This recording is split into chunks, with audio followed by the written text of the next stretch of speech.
Everybody, happy Aloha Thursday. Welcome to the High Fish Gear Show, the Hawaii Fishing Gear Show. We do this live on all the platforms across the way. If you guys got any questions about fishing, drop them in the comments right now while we're live. We'll do our best to respond to all the questions while we're live. And if you're watching it later in the day, don't feel like you missed out. Oh, I always miss you live. Drop your questions in the comments even if you're watching it later in the day. We check all of our platforms and we try to see if we can answer some of the questions that you guys have if you post them later.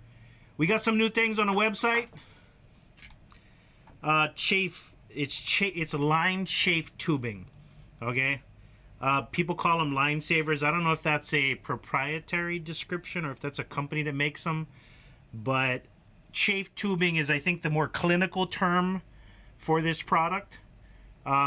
530 seconds. For those that know, most lures, when you have a trolling lure, you want something that's going to go in the middle to protect your line from getting all bust up from the sharp edges on the resin or a big metal trolling head just like that. You get a 4-foot section for $4. That's $1 a foot. I think that's cheaper than most places that sell it. $1 a foot. $3.99 for 48 inches. That's available on the front page of the website, highfishgear.com. If you guys need to stock up on some, you can probably do anywhere between 10 to 12 different lures, depending on the length. But the thing I really want to talk about is something that we restocked today. I posted it on Instagram a little while ago. It's the line spooler. We've been very lucky to get these because out of all the line spooler samples that we ordered, this was probably the best one. And it's best one for, I guess, the Hawaii market, because we whip, we dunk. We needed something that's like an all-around. Some of the line spoolers were pretty much just made for bait casters, and bait casters like little bait casting bass ones. This one is a more saltwater one in my opinion, and it has a little star drag on the side where you can control the tension so you can put your line on nice and tight. I wanted to take a minute. Some of you guys might not know how to use this one, and I haven't. It's my responsibility. I gotta post a video on how to use this bugger, but I'm gonna show you just some quick little tips before I actually get that video maybe up on YouTube. It comes out of the box like this, and how am I supposed to put my line on that? Don't worry. It comes with a threaded shaft. It has a threaded shaft on the inside, and it also has a thread on the outside.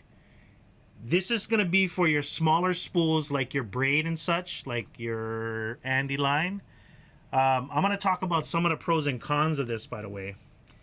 You put the threaded shaft onto that other one. It already has like a little beveled part on this side. I'm going to show you with some tight line braid. It goes onto the spool just like that. You get a little bit of tension there. It has another beveled gasket that you're going to pop onto the other side. The reason why you want that beveled one is because you're going to want to squeeze it in between. Unfortunately, it doesn't go in the puka. Some of the other bigger holes, it should be able to slide right into that and give you that nice little tension. But on this one, it should work just fine. We're going to go ahead and pop it right in there. And then you have a threaded thumb, like another little grippy one. You slide that all the way down till you get a nice little... What you're trying to do is you're trying to lock that onto the shaft. Give it a nice tight. Don't worry about over tightening it because you don't want that to slide. You want this to turn. All right? You want it to actually turn. Because when you lock down the drag on that, I'm locking it down right now. It's going to be very hard to turn. And you can adjust it, loosen it up to the tension that you want when it comes off the spool. One of the main reasons why I like this one so much is because this is 1 3/4 of an inch in between. When this is all the way open, 1.75 inches. It's not just one clamp, it's two of them.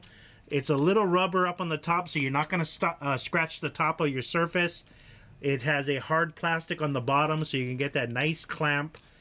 The reason why I like the 1.75 is because we ordered some samples that didn't have that big enough gap, and it won't fit on a lot of the table surfaces that we have, like your kitchen countertop, your dining room table, your workbench, and things like that.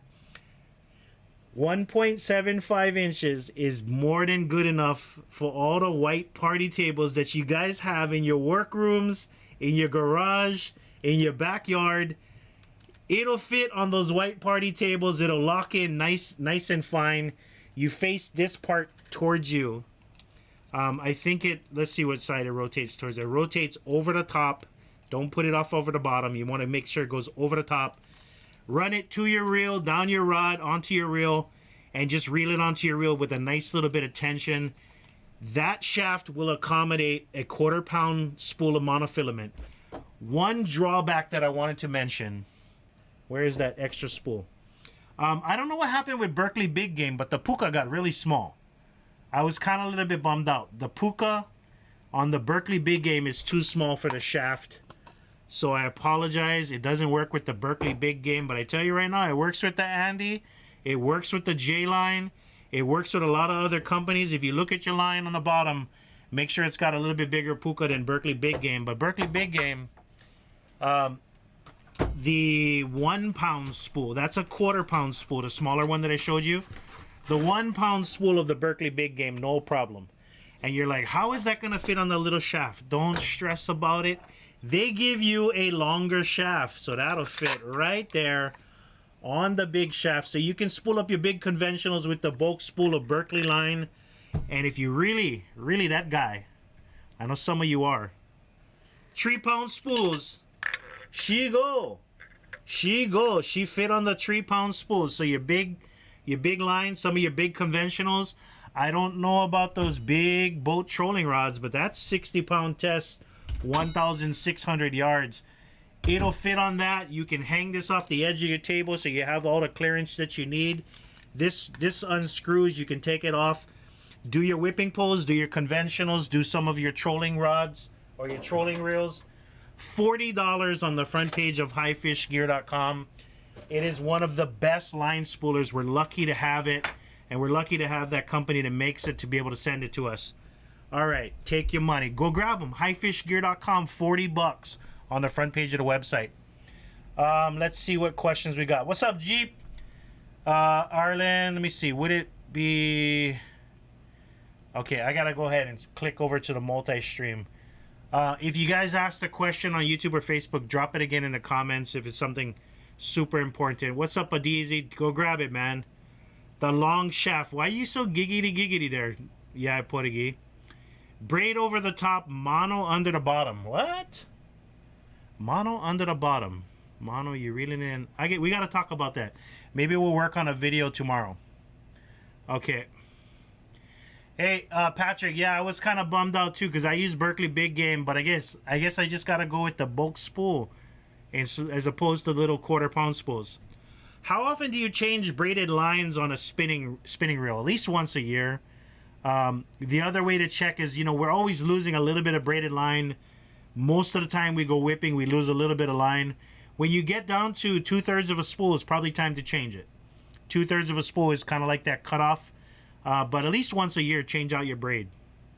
If you're fishing a lot, like 2-3 days a week, you go whipping after work, you go whipping before work, like as many times as you can, you might want to change it every 6 months. All right. When you guys are going to restock the Penn Warfare Conventional Shorecaster, we have not been able to get that for like the last 6-7 months from our distributor. We keep ordering it. I don't know if it's discontinued or what, but we haven't been able to get it back in. If you don't find it on the website, I'll tell you right now, it's probably been discontinued. I'll follow up and check on that one. If you feel like you want to ask that that question again in a couple of days, let me know. I'll try to respond to you and let you know. All right, if you guys got the questions, drop them in the comments right now. And while I got you guys all here, I want to say thank you guys. Thank you guys for making High Fish Gear your tackle shop. We work hard for your business. But I mean, even if it's just lead, swivels, hooks, small kind of stuff that you just need for the weekend, we appreciate it. Even if you're not going balls to the walls, walking into a shop to buy 5 shirts for your whole Ohana. Shout out to the guy that came in today, the other guy that came in yesterday, stocking up on our High Fish Gear shirts, hats, all that good stuff. Thank you. I wanted to say that. What's up, Jaren? When will the Kahakai glow squids be back in stock? Joe, I know you watch on Instagram. Are you watching right now, Kahakai flies? Joe is a guy all by himself. He cannot keep up with you guys. He's been having a hard time. If you check out his Instagram, he posted his DMs blew up. He got a lot of DMs, and he just got tired of answering all the DMs. I told him, bro, don't even worry about the DM orders. Just sell wholesale to me and auction off the high-end stuff. Follow him on Instagram if you guys want to scoop some side deals. But he's already working on the next order. The day that he dropped off his glow squids, I told him, go ahead and start on the next order. Don't even wait. All right. Have the Pen Battle 3 10K on notifications. Aloha FX, I'll make sure that we have one coming in next week, brother. Okay? I kind of put a little, pump the brakes on the 10K. And pay attention to what I'm about to say, Aloha. The 10K Battle 3, unless you get hands that are like big local hands, like huge, big, like somebody goes, oh my God, look at the size of your hands. The 10K may be too big for you, brother. All right? It is a big hunking reel. A lot of people go and grab it like, oh, why not? It's a big reel. It's going to have choke line capacity. It's got good strong brakes. Let me try it out. They try it out. They go dunking with it. They realize it's just too big for their own comfort. They sell them and they come back and grab 8Ks. All right? If you feel confident that a 10K is the size reel that you want, send me an email, sales@highfishgear. I'll make sure I have some coming in for you next week. Just received my work shirt. Thanks, Bill. The HFG brand new work shirts, the reggae color back with a silver reflective front, is all stocked and available on the front page of our website. I'm glad you enjoy it, Glenn. I love seeing you guys come in with our shirts.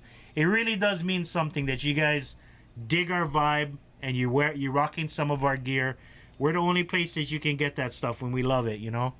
All right. Brother Bill, you ever thought about bringing in those beach carts with the big tires? Patrick Christopher, hell, yes, I thought about it and I researched it and I tried it. By the time it gets to us, the price is just knuckin' futz. We don't make money on them. I have one myself and I freaking love it. If there's anybody that manufactures those here locally, or not anybody who wants to try manufacturing them locally, hit me up. We'll go brainstorm. We'll go work something out. All right. Glow squids is hammers. Yes, they are. Joe from Kahakai Flies. And I say this because I've seen a lot of glow flies, and I have a respect for everybody who can consistently bang out glow flies, whether it's just for your friends, for yourself, for your ohana, or for stores. Shout out to that. But Joe makes the best glow flies in the state of Hawaii. He puts way too much work into them. I say it's just too much. He should be getting more than what he's already getting for them. Okay. Still bummed I missed the shirt restock on my online order. G-Raw! Bruh, I was telling you on Instagram. The shirt is free shipping. Okay? The shirt is free shipping. You add the shirt, we cover the shipping. You don't need to wait for your next online order. Get your order in. The shirt is free shipping. It's not like, oh, had I known you had the shirts, I would have added to my order. The shirt is free shipping, bro. Just go on the website, order it. Same price whether you added it to your bulk order. I know everybody trying to save on the shipping. That's the reason why our shirts are free. Free shipping for now. What pound braid backing would you recommend on my Shimano Torium 50 HGA? It depends on if you're running 80, run 80 braid on the back. You might as well go over your mono because the braid diameter is just so minute. But I have to tell you, if you're going braid backing, that is a pro level. Like somebody who's been around the block 100 times and been spooled like a handful of times. If you're just starting off, braid backing is not necessary. I had this conversation with Danny. He said, I'd heard what you said to the guy before. You said braid backing isn't necessary. He is a hammer. He is a consistent tournament placer. And I say this with respect. Danny's probably, Bill, don't say that. He is a hammer, okay? He says that he barely ever gets down to the braid on his reels, even when he hooks up to an lure. So it's not 100% necessary. But if you want to put braid backing, stick with about 100 to 150 yards. If you have 60 on the top, run 60 braid. If you have 80 on the top, run 80 braid. You can run 80 braid on 60. Don't go nuts and go 100, 200 pound tests. That's just pointless. You want to try to match up to what you have. Keep in mind, it's kind of humbug to tie. Okay. Rubber mallet gang here. What you talking about, rubber mallet? All right. Hopefully that answers your question, brother. Let me check out, see what other questions we got. I was trying to say spinning is possible due to the budget, but trying to get ready for Ulua. Aloha, the 8K pen battle, spooled with 30-pound test. If you want to run 40, put a little braid back in on the back, maybe like 100 yards of 40-pound test braid on the backside. That will get you your extra yardage on the 40 on an 8K pen spinner. Okay. Never placed the, oh, just placed the, there you go. Just placed the order, bro. That's what I meant. You got it. All right, we're on the same page, G-Raw. Right on. Okay, what is your opinion on guys that paddle out line more than 200 yards? Do you think that it makes it harder for the guys who short cast? Jaren, the only time I ever have an issue with somebody who paddles out their lines is when they are creeping up on somebody who's already short casting. A lot of times, paddle out guys don't do this. A lot of times, more times than not, paddle out guys aren't interfering with shortcasters. But there are the occasions that you hear about it where the shortcasters are grumbling about a paddle out guy who has his lines fanned out. Okay? Now, the strategy is to have one line going that way, one line going up the middle, one line going out to the side. And the shortcasters are concerned that these guys are taking up way too much of the beach. Yes, it's true in some aspects. If you roll up and you look down the beach and you see one brother get one 9-0 on one heavy duty Ulua pole, you know he's paddling out. If you get the kayak on the beach, you're rolling up. You know, no more even poles in the water. Know that that guy's already paddled out lines or he's planning on paddle out lines and no grumble. Okay? Now, if the guys roll up with the kayak and the 9-0s and you already got bait in the water, Chota Shaka. Hey, what's up, brother? Let them know you're there. Don't just grumble and complain on Instagram or Facebook or whatever. Let them know. Shout out. We all fish, bro. We should be pretty cool. But if you come off all grouchy attitude, all you're going to get is you're going to get that right back.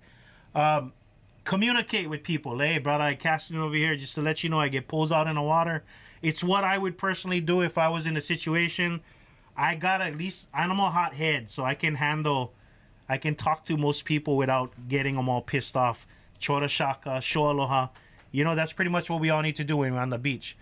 But I don't think it interferes with shortcasters unless people are fanning out lines over somebody's already cast. But a lot of times they're not necessarily doing that, or they already set up when you roll up. You too little, too late. But you thinking that the fish go and catch their line before yours on the beach? I don't think so. They're way farther out than you can cast. If they're 200 yards out plus, they are 100 yards away from where your line is in the water. The fish don't always come straight in towards the beach. A lot of times they're going sideways, parallel to the beach. It depends on how far they are out. Whether they're 400 yards out into the deep water or whether they're 100 to 120 yards where your bait casting rod might be. We all get chance, you know, and check your bait. The paddle out guy is not going to be checking their bait because it's hard work getting a line out 300. Jaren, I wouldn't concern yourself too much with is what I'm saying. Okay, what's your thought on the Daiwa 12-foot beef stick and what reel would you pair with it? Arlen, it's a budget $60 spinning rod. For the price, it's great. I love that rod for the price. Okay, it's a little too flimsy. I like a stiffer rod. Wallace, shut up. I like a rod that has a little bit better casting. I can cast a little bit heavier lead. I think that that's rated up to 6 ounces. But if you're on a budget, snag that rod because it's decent. Pair it with a Penwrath 8K. That's my opinion. A Penwrath 8K cherry for the 12-foot beef stick. You have an under $100. You have an under $100, under $100 rod and an under $100 reel. It's a perfect match. All right. And stop going in boating lanes. Irritating when. Okay, yeah, Portuguese. If you guys, you know what? I would say if you're paddling out west side, that's pretty much where a lot of that stuff was going on. West side, Oahu, where people were paddling out jugs into the boating lanes. They're actually droning it out really a little too far, in my opinion. I tell you, 300 yards should be the cutoff. 300 yards. I know some of you guys, you got your spots. You get your ulua holes that you know of from diving and being out on a boat. And you want to just go out and have some fun. But at least stay cautious of your surroundings. Make sure your jug's got reflective tape on it. Make sure your jug's got some sort of high vis on it. You know, just to give that extra, we're all using the same waterway. At least give them a heads up, you know, that something's in the water. They'll see the obstacle and try to avoid it. But really, you should be staying out of the boating lanes. What's your thoughts about the Shimano Torium 50 HGA? One of the best. I think I just talked about it recently. And Danny, yes, I'll talk about it again. He says that I have a lot of patience for answering the same questions over and over. I don't mind. You're new to the channel. Somebody else might not be. But the Torium 50 line capacity in that class is one of the best reels. It's full metal. Great high gear ratio for a line capacity, which is a 60 to 80 pound test Ulua casting reel. A lot of people really like those reels. They're great reels. It's worth the investment. It's over $300. Another one that would be in the same class as that is the US 113W, which is the 4.6 to 1 gear ratio, black and chrome, USA made Pen 4.0. Okay, that's another one that's in the same class. I think the gear ratio on the Torium 50 HGA is cherry, very close to that. Okay, let's see what other questions I might have missed. I think that's pretty much it. All right, where are we at? 22 minutes. I gotta call it. I gotta go. You only get 20 minutes, and all I ask for, you guys know, drop the like on the video, please. All right, we'll be back here tomorrow with Uncle Wallace. Go snag probably one of the best line spoolers that you can buy that's not motorized. One little bill hack. Okay, I'm gonna loosen the drag real quick so it's nice and loose. You see that little bolt right there? You can match that with a socket. I'm gonna try to turn it sideways so you can see it. No too much meat on it. It barely sticks out, but that is a hex bolt on the end. You can pop your socket onto the end of that. It barely grabs on, but you can pop your socket on that with your drill. Strip that line right off your reel with that bad boy. It works out pretty well. We do it at the shop quite a bit. You just got to make sure your drag is loose, and you pop your socket right onto that with your impact driver or your drill, and it just basically strips all the line off. You gotta watch out because the handle spins around super fast, but if you have a nice extended bit on it, you can fly this thing and strip your line off your reel. All right, you guys have a good one. We'll catch you back here tomorrow. Go grab your line spooler. Go grab some chafe line for you trolling guys that need it. And grab your HFG 2024 work shirts. Aloha, everybody.